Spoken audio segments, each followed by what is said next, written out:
For all the stonewalling, delaying, and outright defiance of subpoenas by the Trump White House against this Congress, this morning actually began with, take a look, an unusual headline. Bill Barr's DOJ saying it agrees to share some Mueller evidence with the House Intelligence Committee. The New York Times noting that DOJ responding to that subpoena is a sharp contrast to their clash with Democrats on other committees like Judiciary. So that apparent breakthrough came after pressure from Intelligence Chair Adam Schiff, making him quite the newsmaker today. And Schiff actually opened up about those negotiations and a lot more when I interviewed him this morning at the Center for American Progress annual conference. He also unloaded on Mr. Barr right out of the gate. I hesitate to call him the Attorney General. He's really more the personal attorney for the president. But you see the argument. What do you mean by that? You don't think he deserves the title anymore? No. I think Bill Barr has all the duplicity of Rudy Giuliani without the good looks and a general likability of Rudy Giuliani. I'm joined by the Center for American Progress's Juanita Tolliver.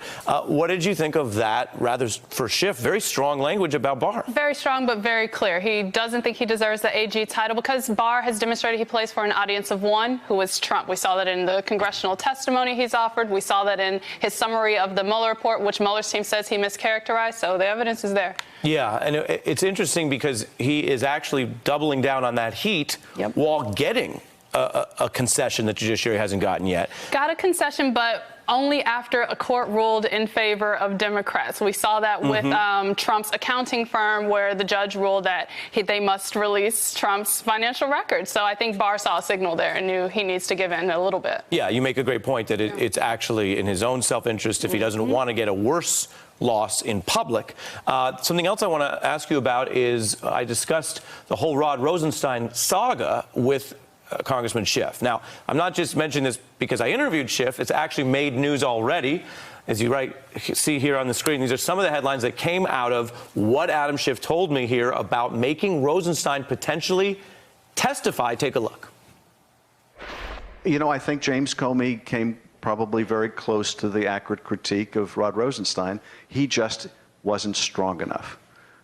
And, you know, someone made the observation, and I don't recall who the writer was, that power doesn't corrupt, it reveals. It reveals who you are. And I think for Bill Barr, it has revealed who Bill Barr is. I think for Rod Rosenstein, it has revealed who Rod Rosenstein is. And I think Rod simply wanted his job too much and was willing to make too many accommodations to keep that job. Do you think the Congress should call or subpoena Mr. Rosenstein to further explain that very controversial memo, which is the origin of the Mueller probe, in a way? I think he should be brought before both the Judiciary Committee as well as our own committee, and we are taking steps along that regard.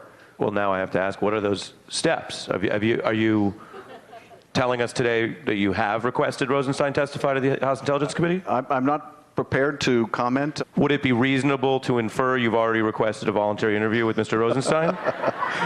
This does feel like a deposition. You know, it would be more than reasonable to infer that I think it's fully appropriate and for him to come and testify before Congress. I'm sorry that it felt like a depo. Push, Ari.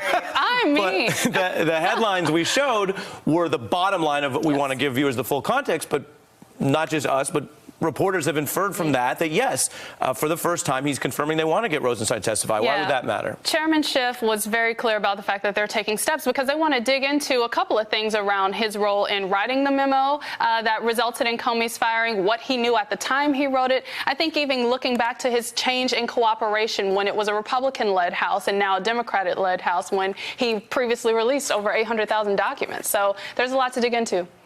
I want to turn to another issue that, you know, some people say, oh, never compare anything because it's a new era. I think it's the opposite because part of my job, which I try to do, is not just fold and normalize. So if another president, say Barack Obama, was confirmed to, in the New York Times, be considering pardoning convicted war criminals, charged with murder, convicted of war crimes, convicted of, and I've said this on our show before and I'll say it again, of, quote, urinating on the deceased bodies of other soldiers. I don't think it would be a side story or a mentionable. I think it would be one of the biggest scandals for weeks. Yeah. I think there would be whole committees opened up just in looking at that. And so with that in mind, although obviously the congressman and I discussed a lot of issues, I also pressed him on this report that we've been covering on our show. And this was his response to those potential pardons for war crimes. Take a look. The damage it would do, I think, would be incalculable. This is basically our president's message about everything. If you say nice things about me, if you have my back, I will have yours. The law be damned. It is just part and parcel of the most serious attack on the rule of law and our democracy, certainly in my lifetime. Look, one thing that Representative Schiff made very clear here was that there are limitations to the president's power to pardon. He does not wield that without any type of course correction. And I think Representative Schiff has already introduced legislation to try to reel that in. But there are only a few boundaries that they can set. It's still very troubling that the president operates in this way of have my back, I have yours. It's a signal that he sent out numerous times. So it's good that they're on top of that. It is not normal to have a president looking at by a Memorial Day deadline, pardoning convicted war criminals without a review, without any sort of process that might say, oh, here's one that maybe we got wrong, but just know he wants to do it because, as we reported, as Daily Beast reported, the Fox News hosts have been telling him to. Juanita, great to have you. Always great. Several parts of the show. Great. Yeah. Good to see you. Thanks. Hey, I'm Ari Melber from MSNBC. You can see more of our videos right here, or better yet, subscribe to our YouTube channel below. You could have been anywhere in the world, but you're here with us, and we appreciate that.